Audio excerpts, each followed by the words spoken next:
Kelihatan ya, sudah ya. Sudah, Pak. Oke. Jadi hari ini tentang kebijakan Kemenkes ya, terkait kebijakan kalau ada kejadian luar biasa, kemudian penyakit-penyakit yang termasuk di Indonesia itu yang termasuk KLB itu penyakit yang mana saja, sehingga langkah-langkahnya bagaimana, mari kita lihat satu demi satu ya.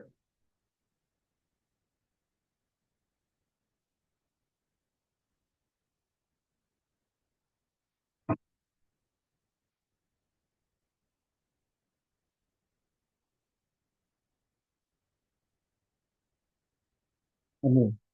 Jadi di Indonesia bahwa penyakit yang potensial KLB atau kejadian luar biasa atau wabah itu tidak mengenal batas administrasi ya. Batas administrasi itu artinya batas perbatasan kabupaten dengan kota, provinsi yang satu dengan provinsi lainnya. Kemudian kalau seperti COVID kemarin, negara yang satu dengan negara yang lainnya. Seperti kasusnya SARS, flu burung, COVID itu sudah tidak mengenal batas negara ya, seperti itu. Namun juga bahwa potensi KLB atau wabah itu akibat terutama adalah menyebarnya akibat mobilisasi manusia ya. Mobilisasi itu pergerakan. Jadi yang manusia itu karena mempunyai mobilisasinya tinggi karena kesibukan ya. Kita lihat misalnya mobilisasi orang Jakarta dengan orang di daerah di Kediri aja udah beda ya. Kalau di TV itu mobilisasi manusia kalau di kota besar, wah, lihat apalagi kalau dilihat di stasiun ya ada yang lari ke sana, lari ke sini, ada yang ini, yang itu, itulah mobilisasi manusia kalau di perkotaan. Sehingga kalau ada penyakit-penyakit tertentu yang sangat berbahaya, apalagi sekarang ada yang baru itu HN apa itu ya, yang terbaru kemarin yang dicantumkan oleh Kemenkes, flu biasa tapi saya ya, ya untunglah dianggap flu biasa ya, bukan seperti COVID kemarin ya. Itu yang akibat mobilisasi manusia ya, karena pergerakannya banyak. Contoh yang gampang ini aja, misalnya eh, penyakit demam berdarah.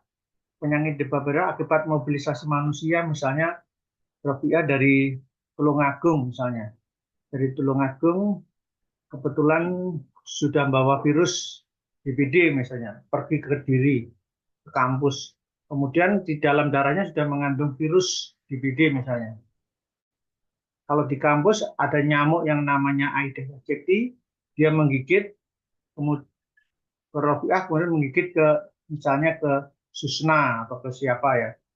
Itu maka kemungkinan tertulari ya. Itu yang dikatakan bahwa potensi KLB itu salah satunya adalah mobilisasi manusia. Itu manusianya, belum hewannya. Kalau hewannya kadang-kadang terbawa ya, misalnya si Susna misalnya dari kotanya, misalnya dari kota Malang, dia pergi ke Surabaya. Dalam mobilnya kebetulan jendelanya habis dibuka, sehingga ada nyamuk-nyamuk Aedes aegypti yang masuk di dalamnya. Seperti itu. Kebetulan nyamuknya itu juga di dalam darahnya mengandung virus, sehingga dia bisa menggigit saat mobil itu kemana perginya. Misalnya dari Malang ke Lumajang, atau dari ke Pasuruan, atau ke Kediri, atau Surabaya, itu yang akibat mobilisasi ya. Jadi tidak mengenal batas migrasi, kemudian mobilisasi manusia, kemudian hewan, akibat hewan, kemudian juga tumbuhannya. Tumbuhan semakin cepat menyebabkan transmisi penyakit antar wilayah semakin cepat. Ini gambaran dari Kemenkes seperti itu ya, bahwa potensi penyakit KLB itu sangat dipengaruhi oleh tidak mengenal batas migrasi, mobilisasi manusianya tinggi, hewan, tumbuhan, dan menjadikan transmisi. Transmisi itu proses penularan penyakit. Nah, salah satu perubahan penyebab timbulnya KLB atau wabah menurut Kemenkes ya, itu adanya salah satunya perubahan iklim ya. Perubahan iklim dapat berdampak meningkatnya penyakit infeksi. Seperti saat ini ya, saat ini dari musim hujan mau ke musim kemarau. Tempo hari sudah ada banyak ini apa ya, indikatornya kalau di Jawa itu sudah banyak laron, berarti ada perubahan musim. Tapi ternyata apa masih hujan terus. Kemudian panasnya kadang-kadang panasnya juga panjang seperti itu ya. Itu yang dikatakan bahwa KLB atau wabah itu dipengaruhi oleh perubahan iklim ya. Berdampak meningkatnya penyakit infeksi dan menimbulkan dampak terhadap kesehatan manusia. Di sini dikatakan direct impact ya, flood and storm, heat and clouds. Ya, sinar matahari itu panas ya. Terlalu panas juga menyebabkan tidak sehat. Terlalu sejuk, dingin juga tidak sehat. Kemudian berpengaruh kalau panas sekali adalah UV, radiasi. Radiasi UV itu radiasi ultraviolet. Radiasi ultraviolet itu sangat berpengaruh ya. Makanya kalau anak putri itu biasanya ke pantai, biasanya, halo, kenapa?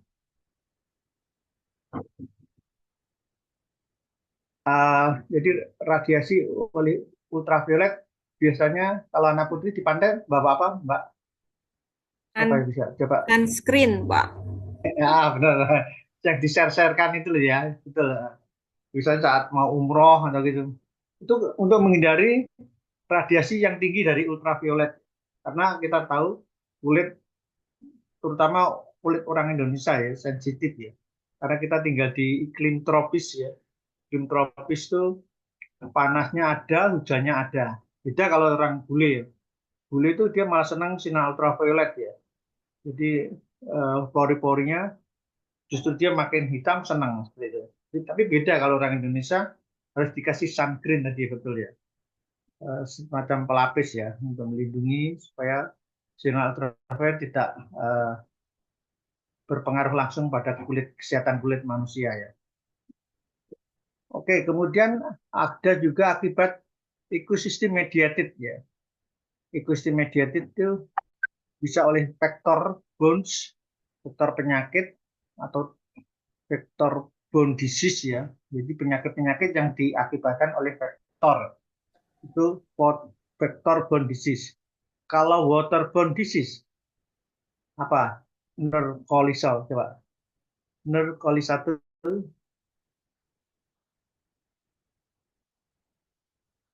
kalau waterborne disease apa ini?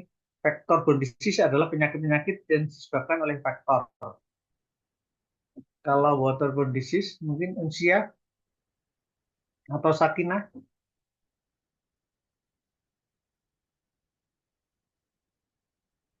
Halo, siapa? Nabila?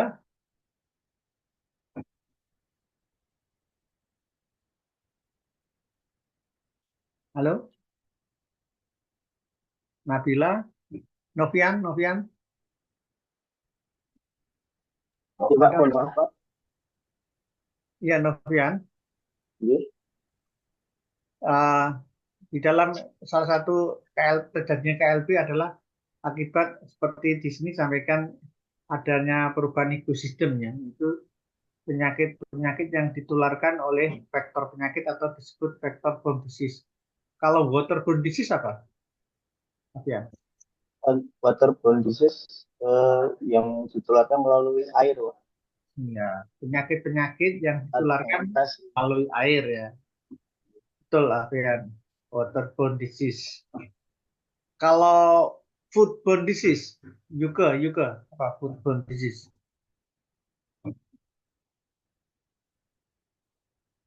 Juga atau Anissa?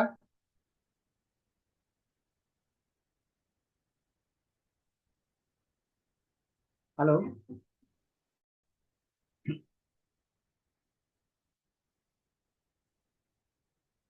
atau dibantu Ferdi?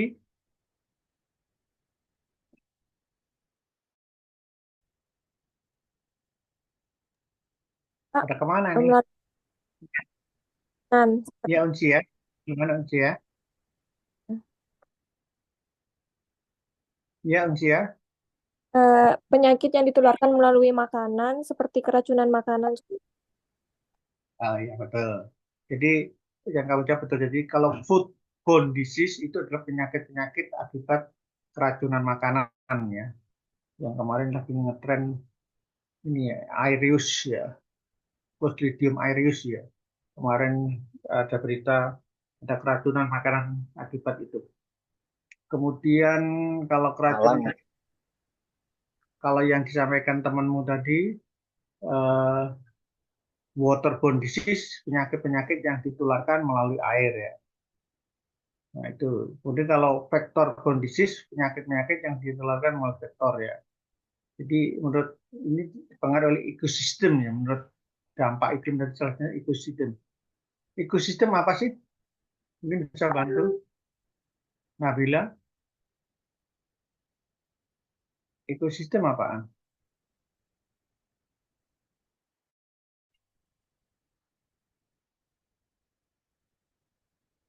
Coba bantu, bisa bantu. Rofiah sendiri apa? Ekosistem.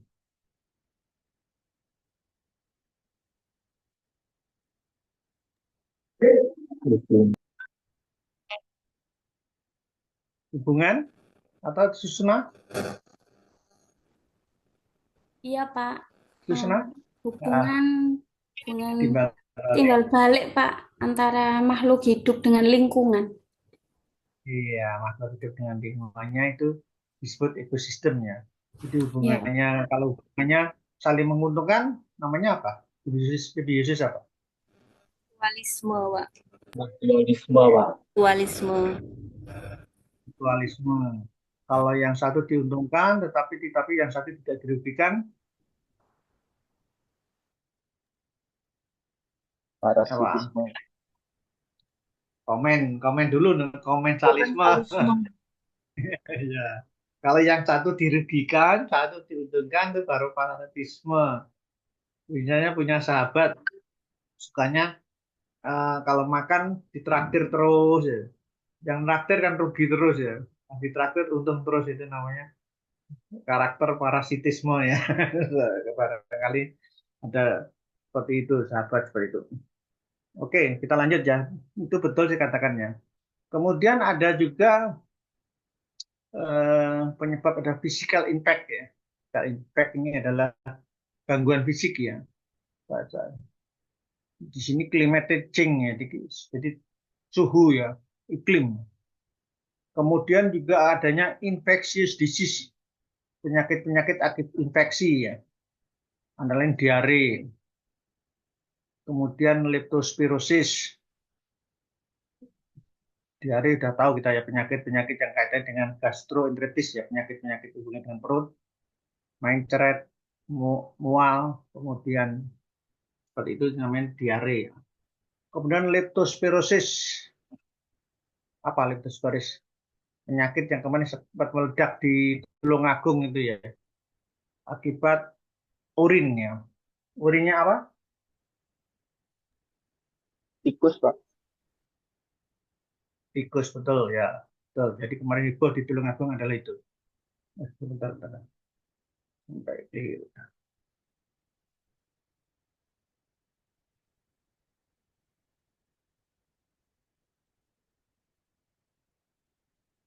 tapi baru kedua. Sebentar, sebentar. Ya.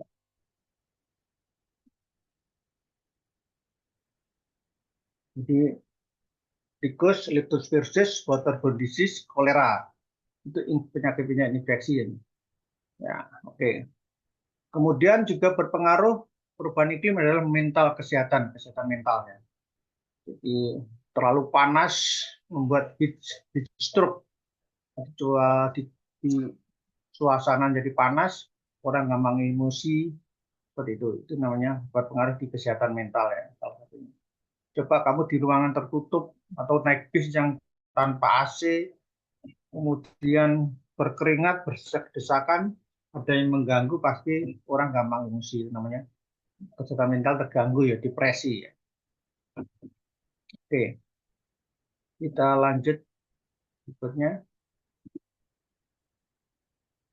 Interaksi kontak antara manusia dan hewan yang semakin dekat dan intens berpotensi menimbulkan penyakit-penyakit zoonosis ya semakin besar ya.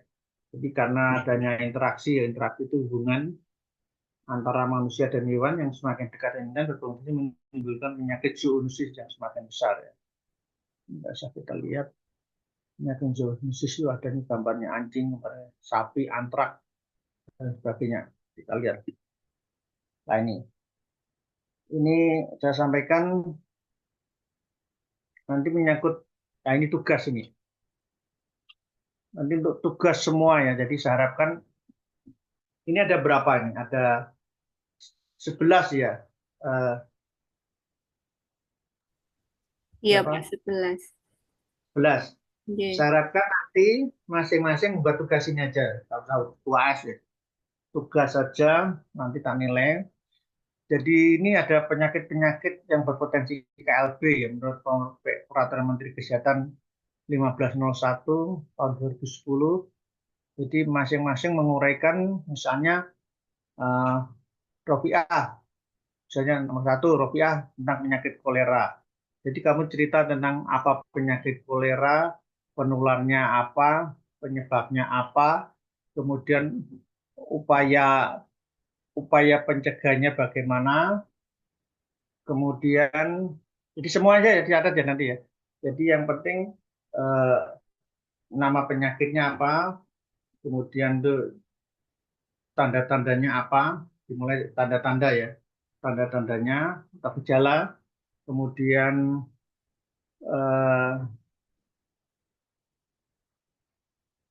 penyebabnya apa, virus atau bakteri, kemudian yang ketiga bagaimana cara mengatasinya kalau terjadi KLB kolera seperti ini, ini cara mengatasi atau upaya-upaya ya, upaya-upaya dibuat dalam PPT ya. Pilih mana? WAS atau tugas saja? Tugas, Tugas, Pak. Pak. Pak. Tugas ya. Kalau enak ya kabeh ya.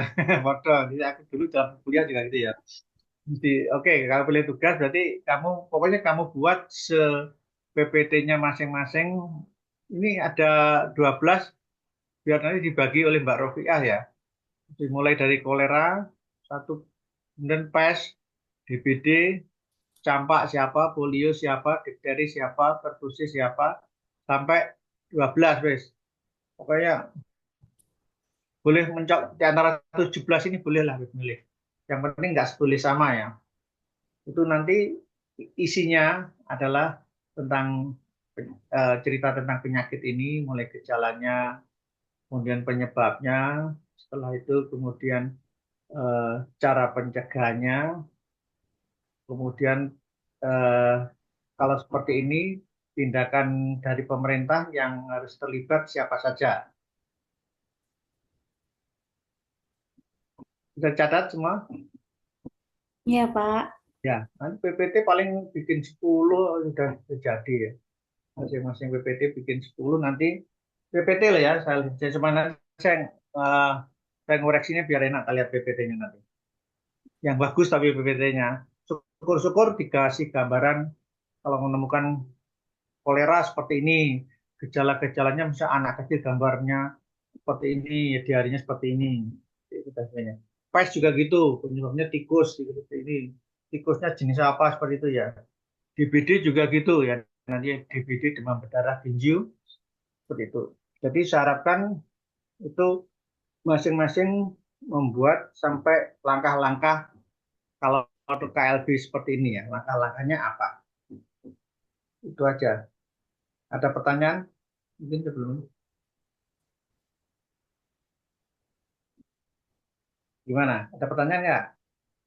Cukup jelas ya? Jelas, Pak. Oke, jelas. Berarti nanti nggak usah UAS. Nanti dan Bu Novi, saya kasih tugas saja mereka seperti ini. Ini nanti saya berikan nilai dari tugas itu minggu depan. Nanti tinggal tinggal saya ngasih nilainya, kemudian saya kasihkan Bu Novi di rata-rata dengan punya Bu Novi ya. dengan Pak Ahmadi juga. Oke, jadi kalau gitu sepintas saja kita bahas. Kolera, kita tahu penyakit kolera disebabkan virus atau bakteri. Menurut PMK 1501 2010, Peraturan Menteri Kesehatan. Penyakit kolera disebabkan apa? Penyebabnya apa? Kalau Bakteri, Pak. bakteri apa namanya? Vibrio. Vibrio kolera. Kalau kolera, Vibrio kolera ya, itu bakteri ya. Beda lagi nanti ada disentri, beda lagi nanti amoeba, itu beda lagi ya dengan kolera. Jadi nanti tolong yang kebagian ini dijelaskan sejelas-jelasnya ya, sampai gejala-gejalanya begitu. Kemudian yang kedua pes ya, kita tahu pes adalah salah satu penyakit yang termasuk penyakit KLB menurut PMK 1501 2010 itu disebabkan oleh tikus ya. Bisa kotorannya, bisa urin. Karena tikus itu suka di tempat-tempat yang kumuh ya. Nanti tolong yang ke bagian pes bercerita cara pencegahannya bagaimana, kemudian tindakan-tindakannya bagaimana, supaya diperjelas, syukur disertai gambar ya. Saya harapkan supaya menarik, PPT-nya disertai gambar semuanya. Kalau menemukan gambar bakteri kolera, vibrio kolera ya gambar vibrio kolera jadi temukannya. Ya, seperti itu. Oke, yang ketiga DBD. DBD. DBD singkatannya apa DBD? Ya Pak, unsia, unsia.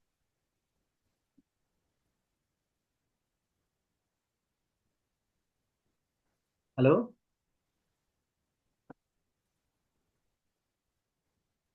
Halo? Ya, Pak. Ya, unsia. DBD itu singkatannya apa unsia? Demam berdarah dengue. Ya, demam berdarah tinju atau DHF ya, dengue fever ya. Itu penyebabnya adalah virus ya. Penyebabnya adalah virus. Yang menularkannya nyamuk Aedes. Nyamuk Aedes ada Aedes aegypti, ada Aedes albopictus. Ya. Jadi nanti tolong yang kebagian DBD seperti itu dijelaskan gejalanya sampai pencegahannya dengan 3M. 3M apa 3M? DBD itu. Nurkolisotul.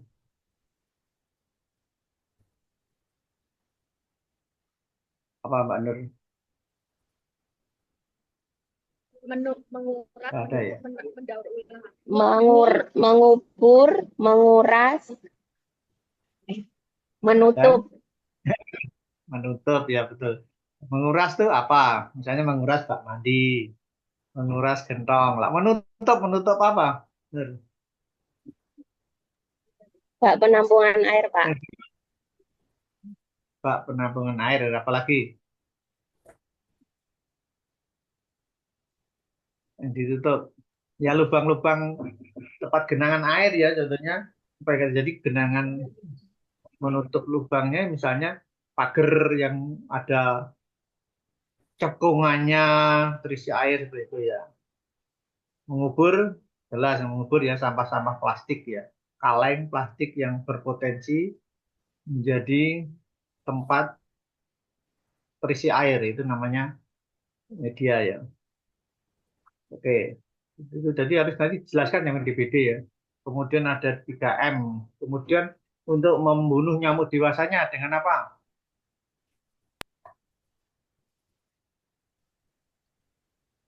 Dengan fogging. Fogging atau penyemprotan. Jadi fogging itu bukan untuk memberantas demam berdarah, untuk nyamuknya. Kalau yang bagus itu penjaganya 3M tadi ya. Nanti tolong yang DBD dijelaskan ya. Seperti itu uraiannya. Yang keempat, ini penyakit yang keempat penyakit campak. Penyakit campak itu penyakit apa? Siapa bisa jawab?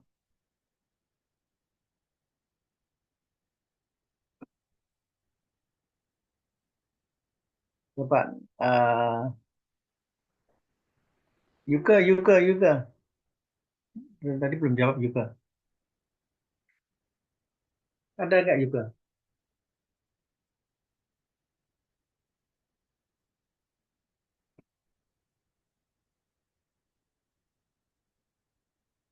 Atau Sakina.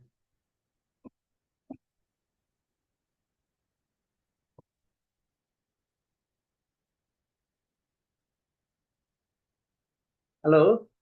Kok nggak respon? Penyakit yang menyebar melalui udara, Pak.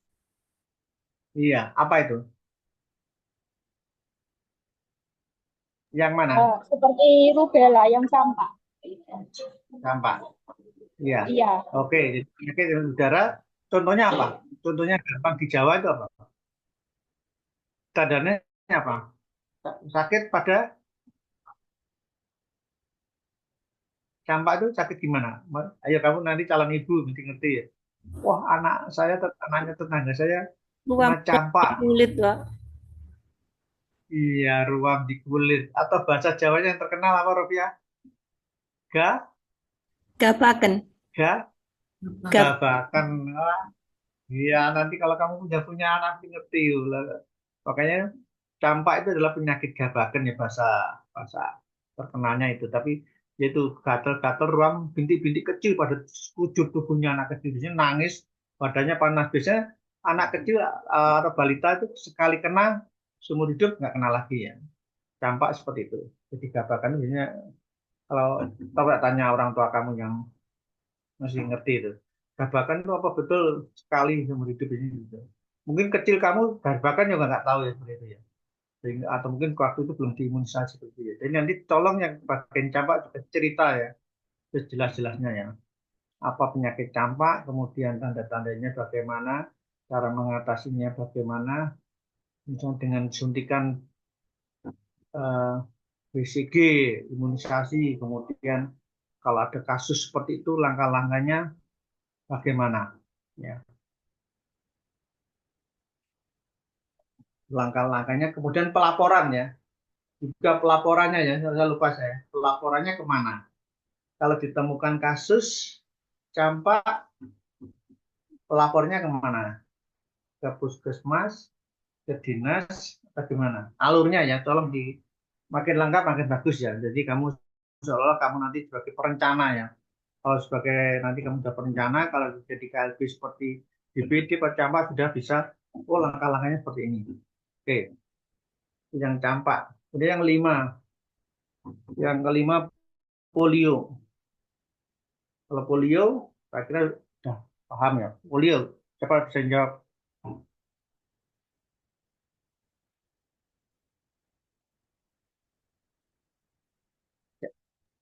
Siapa ya? Saya Pak. Terus siapa nih? Nanda Pak. Ya, gimana? Polio apa? Setahu saya penyakit polio itu disebabkan oleh virus polio. Terus nanti akibatnya biasanya mengakibatkan kayak kelumpuhan gitu Pak. Kelumpuhan terutama pada kaki ya. Kaki. Jadi polio itu, iya, eh, akut flaccid paralysis yang dulu dikenal dengan program AFP ya, akut flaccid paralysis. Jadi kelumpuhan pada kaki ya, kakinya nggak bisa digerakkan salah satunya. Itu disebabkan oleh polio. Polio itu penyebabnya adalah virus ya, yang suka ditemukan di air ya, yang suka mandi di air dan sebagainya. Makanya salah satu tadi programnya adalah dengan program apa? Imunisasi, Pekan Imunisasi Nasional yang ya, PIN ya. Waktu itu ada Pekan Imunisasi Nasional serentak se-Indonesia supaya Indonesia bebas dari penyakit polio ya. Itu yang dikatakan oleh program pemerintah ya. Itu pakai suntikan apa oral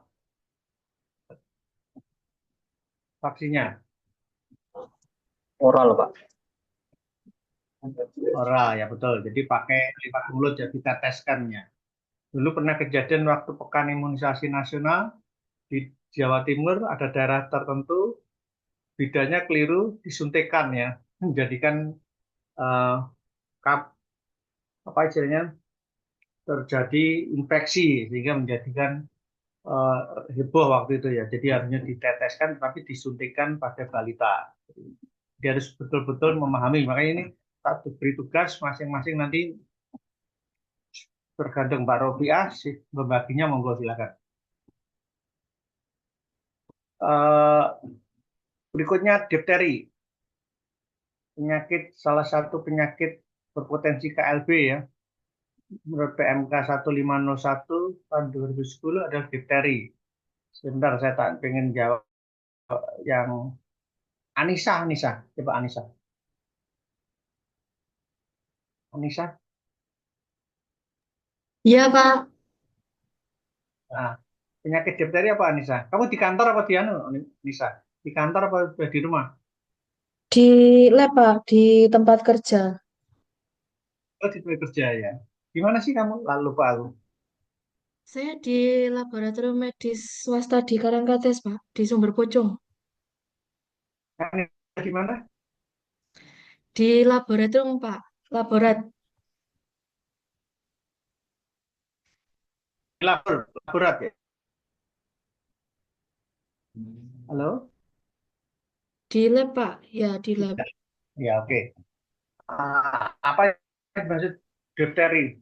Oh, ya, Difteri penyakit difteri penyakit yang apa? disebabkan oleh bakteri Corynebacterium diphtheriae, Pak. Nah, betul. Bakteri kan. Itu biasanya menyerang bagian mana? Difteri. Yang diserang Peradangan pada tenggorokan, hidung, kulit, dan komplikasi pada kerusakan jantung dan sistem saraf. terutama pada kerongkongan dan tenggorokan itu difteri ya. Jadi pernah di daerah kalau di daerah misalnya di daerah Kediri atau Malang ditemukan satu aja difteri, penyakit penular itu ya, itu harus diisolasi itu. Kalau ada ditemukan pasien itu difteri, pasti pasien tersebut diisolasi ya, tidak boleh kumpul dengan rawat inap yang lain ya, karena ini menular ya. Karena ini penyakit ini bakterinya ganas ini, kalau dia nyerang tenggorokan bisa bolong di tenggorokan. Betul ya difteri ya. Tolong nanti yang kena tugas difteri dijawab sangat lengkap ya. Oke. Oke, berikutnya pertussis. Ya, ada beberapa penyakit yang juga nyerang balita, namanya pertussis. Coba dibantu aku. Eh, Nabila, Nabila ada nggak Nabila?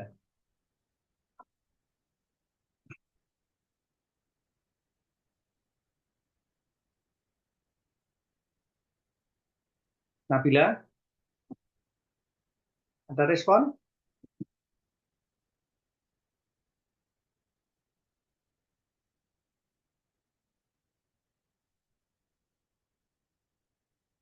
Nggak ada. Nabila. Sakinah,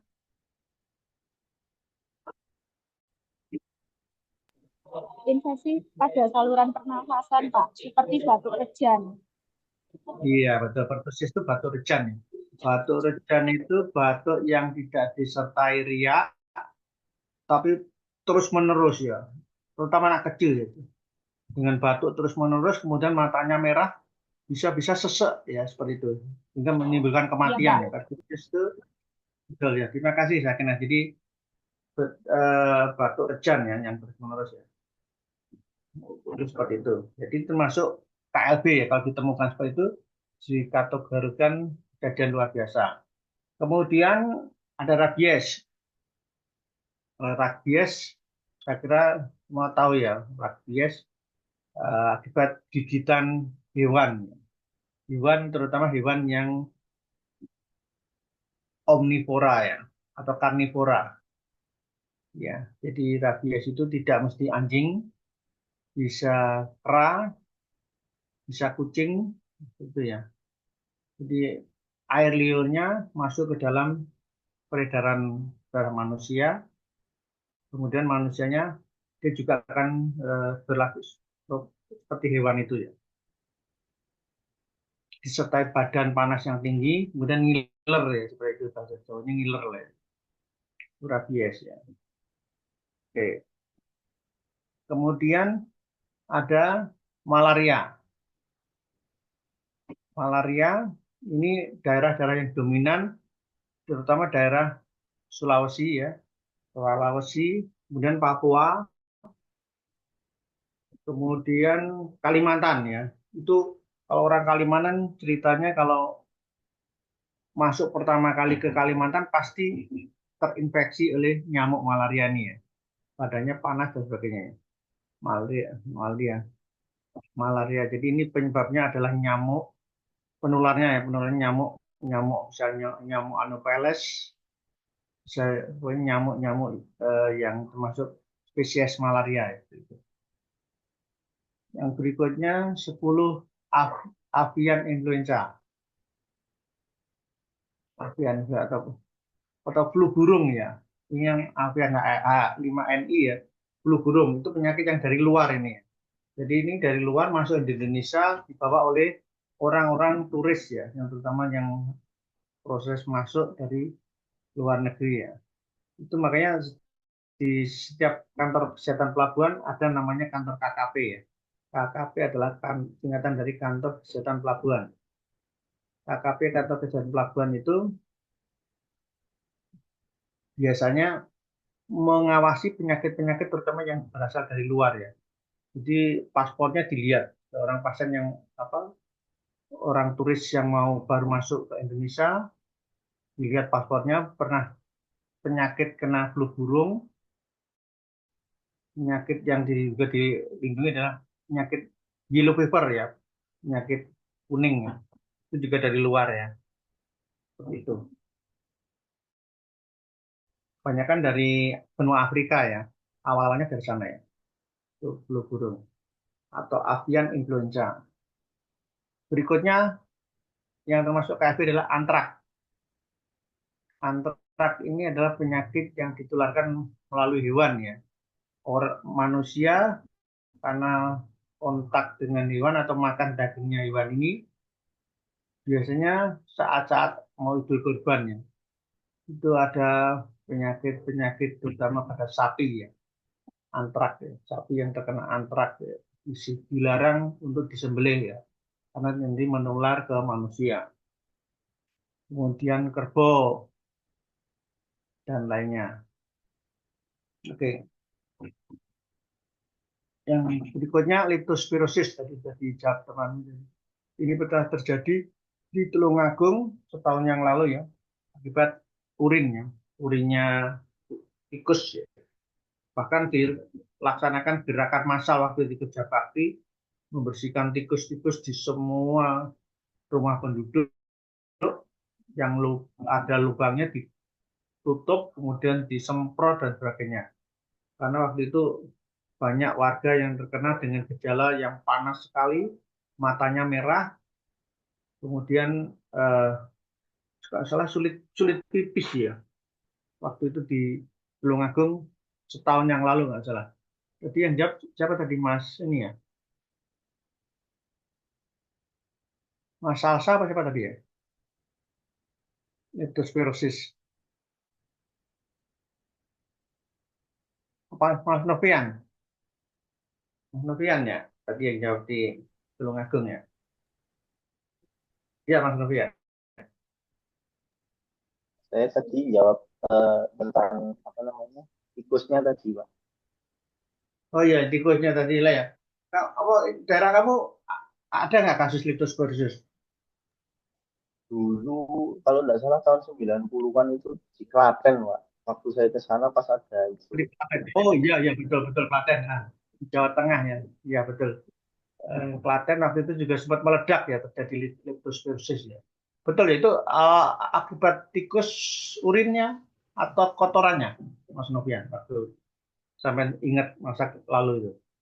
Waktu kecil itu katanya dulu itu karena ya jangan mainan di air, nanti airnya itu kena apa kena tikus gitu aja. Iya. Makanya upaya pencegahannya adalah nanti harus kamu nanti yang kena bagian ini leptospirosis, bagaimana cara mencegahnya, misalnya makanan harus ditutupi ya, makanan di lemari makan dan sebagainya harus ditutupi. Salah satunya adalah untuk mencegah eh, air kencing dari terutama tikus ini ya, karena tikus itu berbahaya sekali ya, kecuali pes dia juga menyebabkan leptospirosis. Mas Novian tuh sehari-hari kerja di mana, Mas Novian? Dinkes Bojonegoro, Pak. Oh iya, di Dinkes Bojonegoro ya. Oh iya, di tanggane Isna ini ya. Lupa aku ya. Ya, ya Mas. Ini masih di kantor berarti? Apa 5 hari kerja, apa 6 hari kerja? Bojonegoro. 5 hari kerja Pak, ini masih di kantor. Oh, libur, berarti libur ini ya. Enggak, Nah, masuk kalau Pak. Kediri 6 hari kerja. Oh, masuk? Masuk.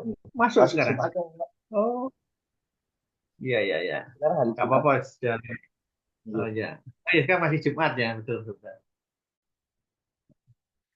Oke. Jadi, itu sklerosis betul. Kemudian ada hepatitis ya. Hepatitis itu ada hepatitis yang 13, hepatitis A, ada hepatitis B. Jadi boleh nggak mesti ngurut ya. Nanti boleh mengambil hepatitis, boleh mengambil meningitis, boleh mengambil yellow fever, tikungannya. Yang penting nggak sama. Terserah Mbak Rofiah. Jadi yang tertarik ini udah bilangin Mbak Rofiah, saya ngambil ini. Si A ngambil ini, si B ngambil ini ya penyakitnya ya. Jadi itu beberapa penyakit yang menurut PMK Peraturan Menteri Kesehatan 15001 2010 ya tentang penyakit-penyakit yang berpotensi KLB.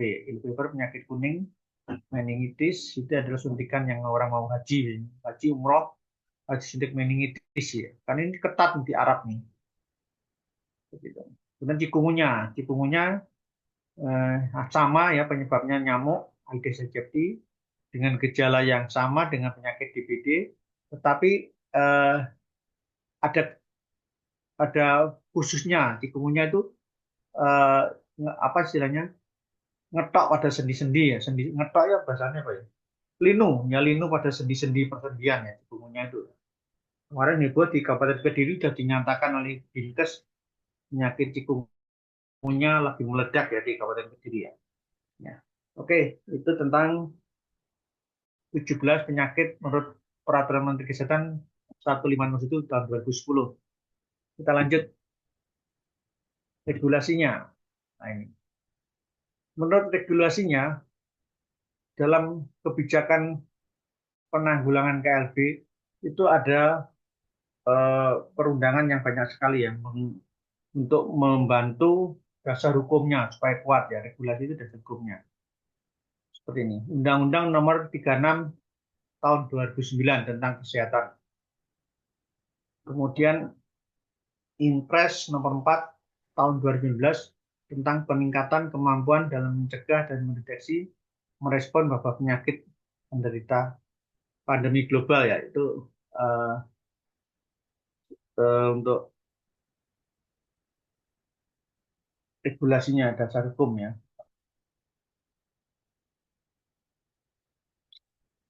Kemudian yang ketiga Permenkes nomor 949 ya, tentang pedoman penyelenggaraan sistem kewaspadaan dini kejadian luar biasa. Di sistem itu merupakan rangkaian kegiatan waspada dini itu waspada lebih awal ya. Seperti ada tsunami sekarang sudah dipasang sirine misalnya itu namanya kewaspadaan dini itu. Jadi pencegahan dini ya. Kemudian ada Permenkes tentang laboratorium diagnosis penyakit new emerging dan re-emerging ya. Hanya yang darurat, sangat darurat itu diatur oleh Permenkes 658 tahun 2009.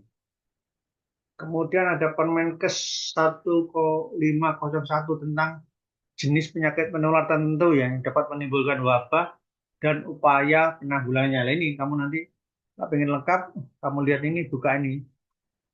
Penyakit yang menimbulkan wabah tadi, penyakit menular tertentu yang dapat ini menimbulkan wabah dan upaya penanggulangannya.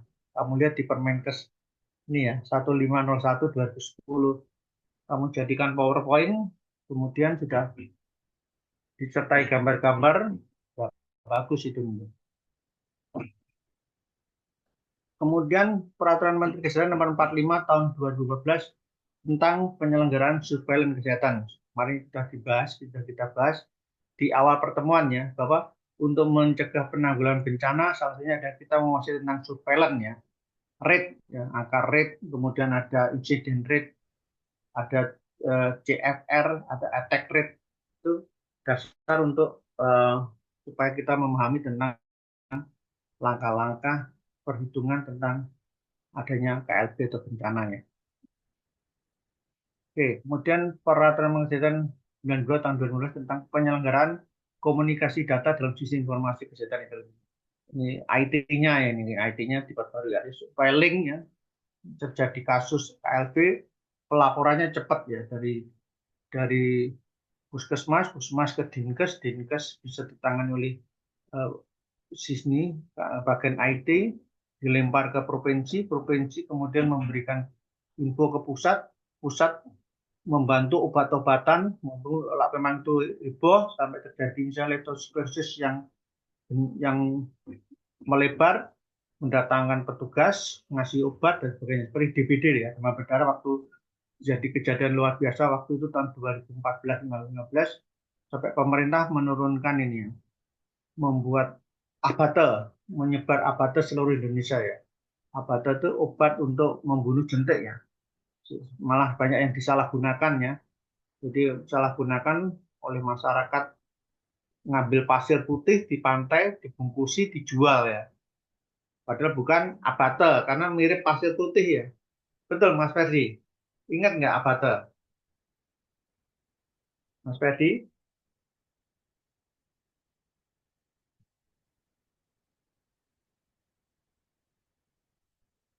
Atau juga? Juga dari tadi nggak muncul ya? Juga yang Nganjuk siapa ya? Lupa aku. Yang Nganjuk, RSUD Nganjuk.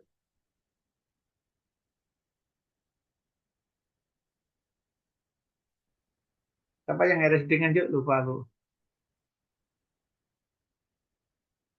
Mbak Rofia, sambil di screenshot ya, biar saya tahu sertanya.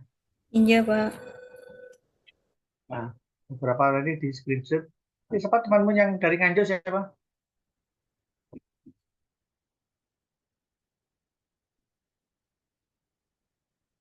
Rofia, temanmu yang Nganjuk Mbak, siapa namanya? Mbak Susna nggak salah, Pak ya? Oh, Mbak Unsiah ya. Kamu belum kenal juga. Belum hafal, Pak ya. Maaf. Enggak, Oh, Mbak. ya, Dari Gresik. betul.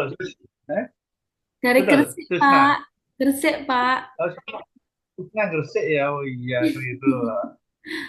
Yang Nganjuk apa Nganjuk? Nganjuk, Nganjuk. Saya dari Nganjuk juga, Pak. Oh, kamu Nganjuk aslinya? Ya, tapi tinggalnya di Malang. Oh, yang ini di UB itu ya?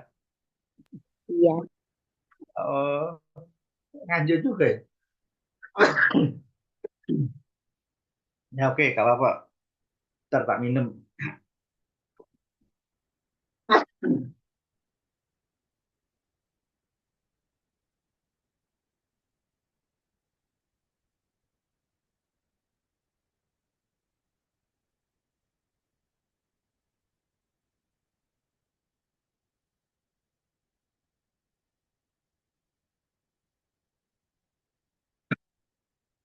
Kita lanjut ya. Belum. Itu nggak pasti hujanan ya. Gara-gara kehujanan itu ya. 1 minggu ya sempat drop hingga batuknya.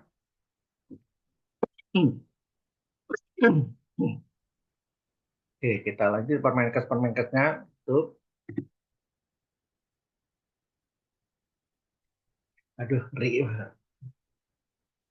Bentar.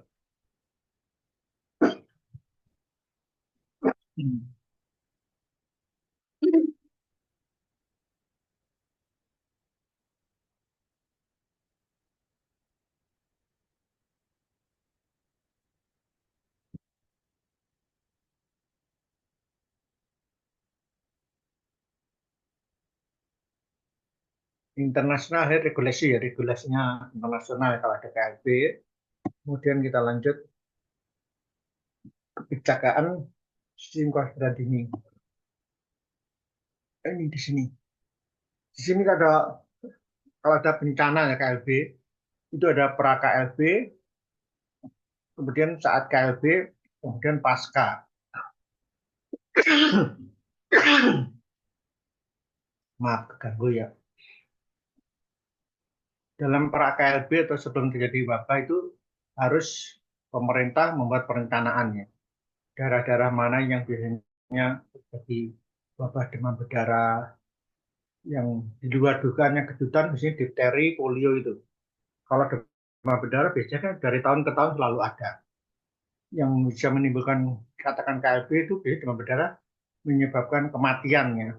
Kematian lebih dari satu orang itu bisa dikatakan KLB atau wabah. Itu harus buat perencanaan. Jadi peta pemetaan ya. Kemudian pencegahannya bagaimana, kesiapsiagaannya, lintas sektor dan lintas programnya bagaimana. Lintas sektor apa sih? Apa yang dimaksud lintas sektor? Ferdi? Mas Ferdi?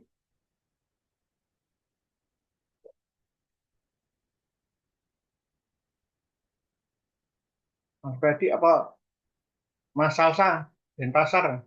Denpasar Moon? Ayo Mas Salsa. Iya, Pak. Eh, eh, Lintas sektor itu apa? setahu saya kerjasama, misalkan kayak Antara? di kesehatan, gitu deh. Kerjasama dari satu bidang dengan bidang yang lain gitu, Pak. Wale. Itu namanya lintas program. Satu Oh kantor, iya, lintas. satu atap di dinas kesehatan, antara bidang P2 pencegahan penyakit, bidang Yankes, bidang pemulihan kesehatan, nah itu namanya lintas program ya. Jadi kerjasama di dalam satu atap dinkes, laboratnya kerjasama dan sebagainya itu lintas program. Tetapi kalau lintas sektor itu antar sektor, sektor itu antar dinas ya. Oke, Pak. Ya Mas Asa. Kamu ini di Denpasar? Dia, Pak, baru ya. balik Denpasar. Besok besok apa ya? Minggu atau Senin ya?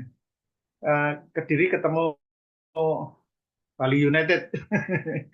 Main di Iya, Pak. Denpasar. Yes. Iya, betul ya. Iya, Pak. Nah, oke, jadi masalah betul. Jadi lintas sektor itu antar dinas ya. Kalau ada bencana KLB itu yang terkait dinas kesehatan, dinas sosial, BPBD, BNPB, ya seperti itu ya. Biasanya Satpol PP, Polres, TNI ya seperti itu. Biasanya itu satu paket itu kan. Kopinda ya. Di organisasinya lintas di tingkat sektoral. Oke, itu kesiapsiagaan seperti itu ya. Kemudian ada peringatan dini ya. Kalau ada KLBWB ya, misalnya peringatan dini itu misalnya kalau tsunami. Kemarin sudah kita ceritakan tsunami ya. Sekarang di pantai-pantai seperti di Jogja, Blitar Selatan, Tulungagung Selatan tuh di pantai-pantai dipasang alarm ya. Alarm apabila terjadi goncangan, kemudian air laut meningkat, sirininya bunyi dia. Itu namanya peringatan dini ya. Sehingga bisa masyarakat lebih awal menyelamatkan diri atau naik ke daerah yang lebih tinggi ya seperti itu. Kemudian supaya tidak terjadi pra KLB ada investigasi ya atau PE. PE itu pelacakan ya. Pelacakan, investigasi itu pelacakan. Kalau singkatannya PE itu penyelidikan epidemiologi ya, singkat PE itu. Di gambar ini.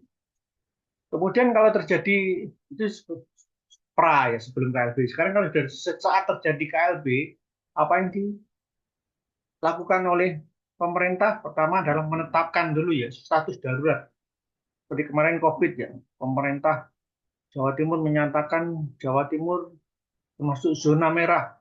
Semua masyarakat dilarang berpergian dari zona merah ke zona hijau atau zona merah masuk ke zona hijau ya. Waktu penetapan namanya penetapan status darurat. Kemudian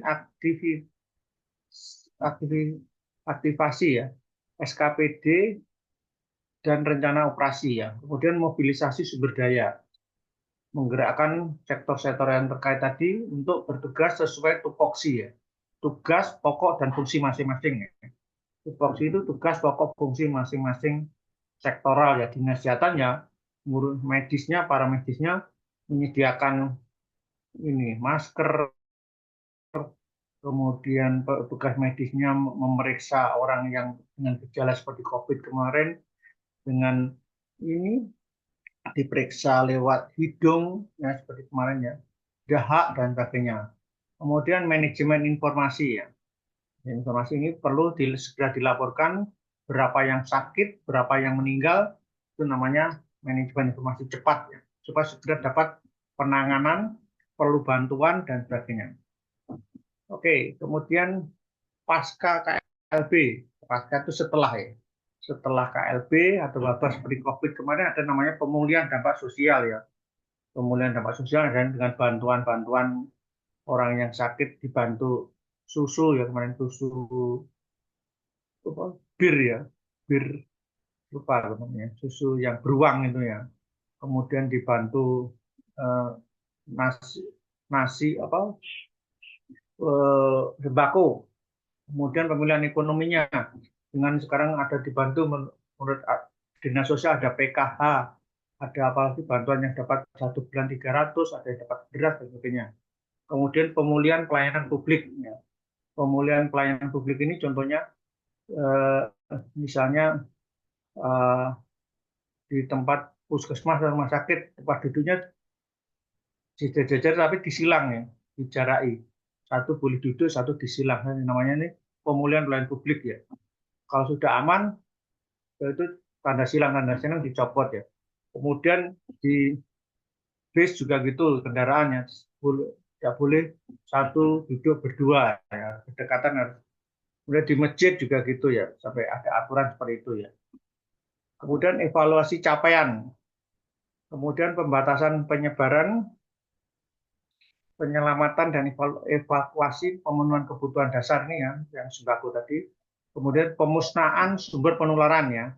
Sumber penularannya seperti pakaian bekas COVID, APD, infus, kemudian masker harus dibakar ya. Pemusnahannya seperti itu. Oke, kita lanjut berikutnya. Kebijakannya melaksanakan surveillance penyakit UCDKB melalui SKDR dengan mencapai mempertahankan target indikator yaitu kelengkapan, ketepatan, dan respon alat yang diterapkan setiap tahunnya. 2. Memastikan kesiapsiagaan dan respon cepat dalam penanggulangan KLB. C. Memperkuat dan memperluas jejaring laboratorium epidemiologi ya.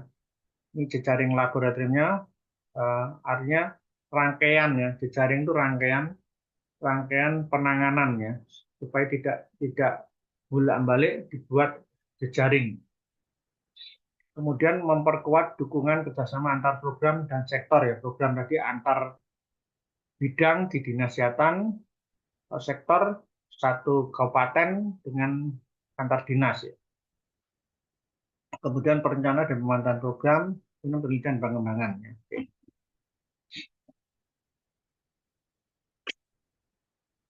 Surveillance kesehatannya ada indikator based surveillance ya.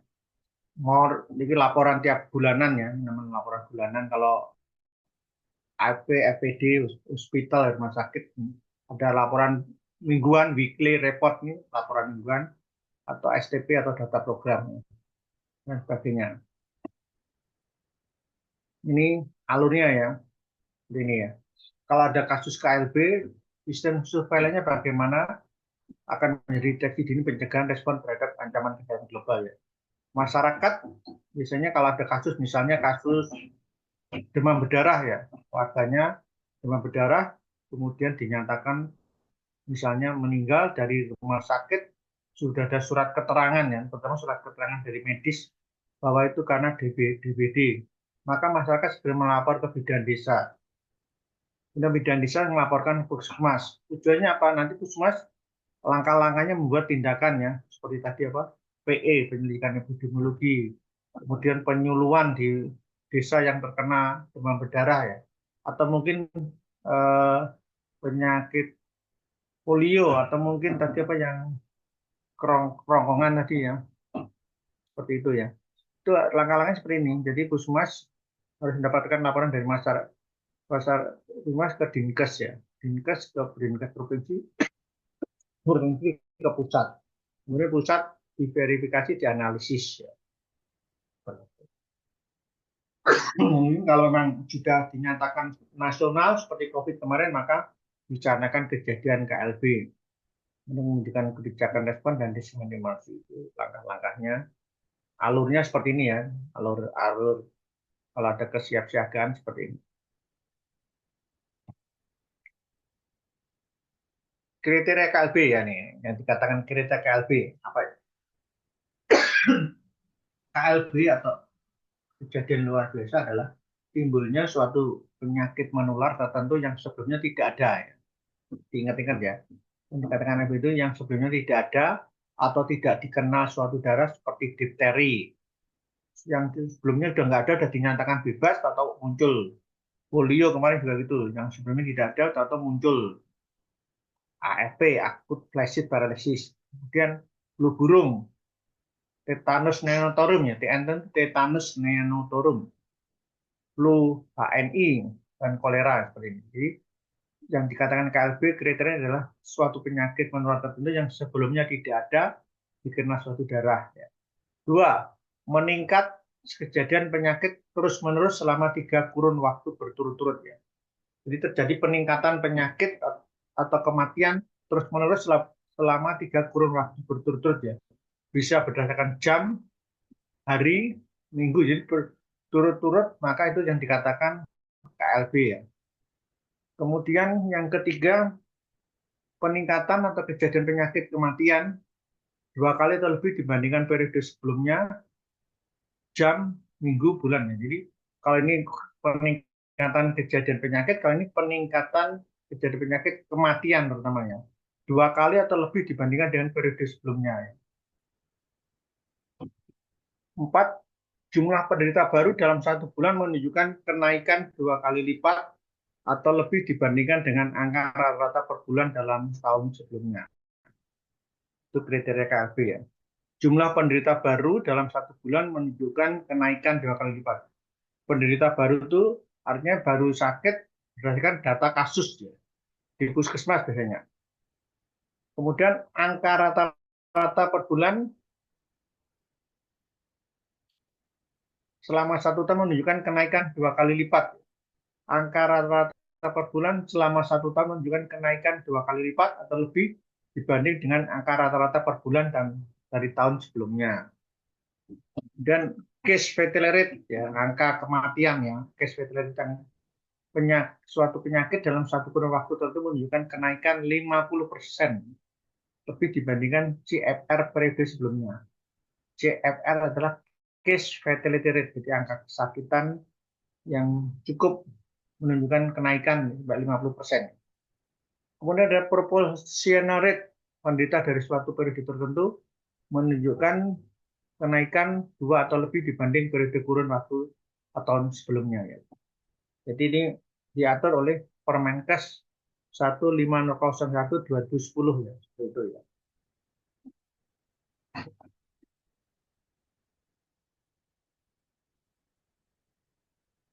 Kemudian menurut PMK 82/2004, Peraturan Menteri Kesehatan tahun 2021, bahwa penanggulangan penyakit menular ya. Penanggulangan penyakit menular dilakukan melalui upaya pencegahan, jadi ada pencegahan yang tadi ya, ada KLB, ada pencegahan, ada pengendalian dan pemberantasan. Kemudian 2, upaya pencegahan dilakukan untuk memutus mata rantai penularannya. Jadi upaya pencegahan dilakukan untuk memutus mata rantai penularan spesifik ya, pengendalian faktor risiko, perbaikan gizi masyarakat, dan upaya lain sesuai dengan ancaman penyakit menular ya. Kita lanjut. Upaya pengendalian dilakukan untuk mengurangi menghilangkan faktor risiko penyakit atau gangguan kesehatan ini. Kenapa harus dikendalikan? Karena untuk mengurangi menghilangkan faktor risiko penyakit. Kemudian upaya yang berikutnya, pemberantasan dilakukan untuk meniadakan. Meniadakan itu artinya memutus sumber atau agen penularan baik secara fisik, kimiawi, dan biologi ya. Jadi dimusnahkan. Jadi meniadakan itu dimusnahkan. Sumbernya terutama, sumbernya atau agent. Menurut epidemiologi ada agent, ada host, ada environment ya. Agent itu sumber penyakit ya. Kalau host itu manusianya, kemudian lingkungannya. Kegiatan pengendalian pemberantasan penyakit ada program-programnya antara lain promosi kesehatan ya. Promosi kesehatan itu semuanya penyuluhan, membuat leaflet, membuat poster, itu namanya promosi kesehatan ya. Kemudian lewat siaran radio, lewat televisi, namanya itu promosi kesehatan ya. Itu yang dikatakan promosi kesehatan. Kemudian surveillance kesehatan. Surveillance itu artinya pelacakan ya, pelacakan daerah-daerah yang dianggap sebagai sumber terjadinya penyakit. Kemudian pengendalian faktor risiko. Kemudian yang D, penemuan kasus. Jadi kemudian penemuan kasus ini harus ada metodenya, langkah-langkahnya ya. Kemudian ada E, penanganan kasus. Sudah ditemukan kasusnya, ditangani ya. Ditangani apakah diisolasi, apakah disendirikan, atau mungkin aman ya bagi lingkungan. Misalnya penyakit seperti demam berdarah itu bukan penyakit isolasi ya. Jadi cukup boleh satu kamar beberapa pasien ya. Tapi kalau difteri harus diisolasi ya. Karena itu penyakit menular lewat pernapasan ya. Dan lewat percikan ludah. Kemudian seperti difteri, polio harus pemberian imunisasi kekebalan ya. Harus dilihat riwayatnya, kalau belum pernah diimunisasi harus segera diimunisasi ya. Kemudian pemberian obat pencegahan secara massal ya. Strategi penanganan KLB atau wabah. Ya. Strateginya satu, penata laksanaan kasus pada manusia. Jadi penata laksananya pada manusianya diutamakan, ditangani dulu. Kalau itu menyangkut banyak manusia ya. Kemudian perlindungan pada kelompok risiko tinggi.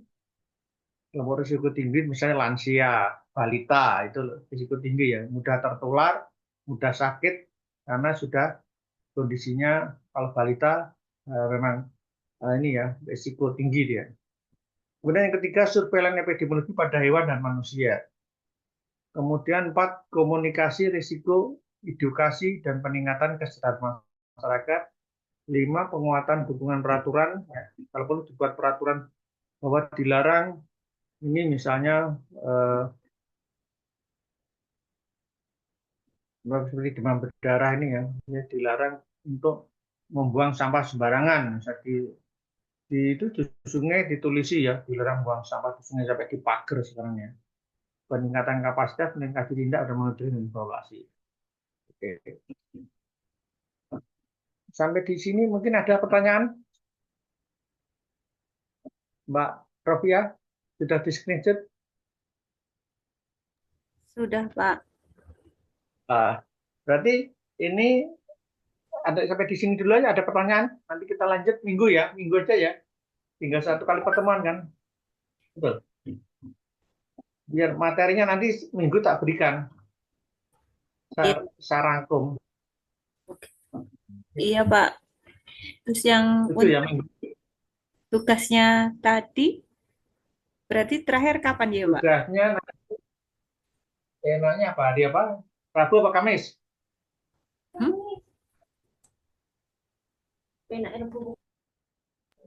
Satu minggu boleh, Pak. Minggu ya. Ya sudah, nanti tak nanya Bu Novi dulu. Terakhir kapan saya nilai masuk? Karena saya harus koreksi kan satu-satu. Tapi sekali lagi dalam bentuk PPT lah ya. PPT dikumpulkan ke Rofiah semua. Rofiah dikirim ke aku ya. Iya, Pak. Nanti diumumkan ini apa? Ini ini ada grupnya tadi. ada grup ini. Wonten, Pak. Ada. Apa aku akan masukkan grup nanti jadi saya tahu bisa misalnya mana yang kemudian biar bisa mengikuti perkembangannya. Nanti saya infokan kapan terakhir nunggu Bu Novita. Oh, Boleh masukkan ya, kalau apa ya, untuk memantau aja kalau misalnya nanti Bu Novita menghendaki begini-begini, saya segera tepat gitu. oh, Gimana? baik. Boleh kalau Saya diskusikan dulu ya, Pak. Soalnya ini kan Pak Ahmadi juga kemarin 2 kali reschedule kayak belum UTS-nya belum jelas. belum terlaksana nggih. Oh, belum terlaksana. Ya makanya nanti nilai rata-ratanya kan saya nanti dari tugas kamu tak berikan Pak Ahmadi, Bu Novita di rata-rata biasanya gitu. Makanya saya harapkan tugasnya ini insya Allah kalau tugasnya bagus disertai gambar, di sana nanti dapat nilai bagus dari saya kan bisa di rata-rata dengan Pak Ahmadi maupun Bu Novita ya. Nggih, Pak. Ya.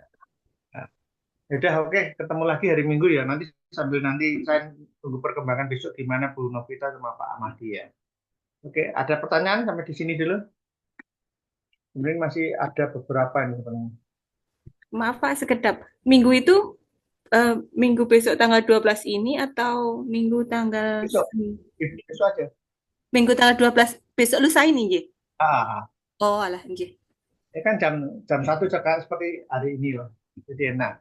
Paling 1,5 jam selesai. Ya. Oh, nggih. Nggih, Biar Pak. untuk memenuhi kurikulumnya biar terpenuhi Oh, nggih. matanya. Ya. Nggih, siap. Oke, ada pertanyaan sampai di sini dulu?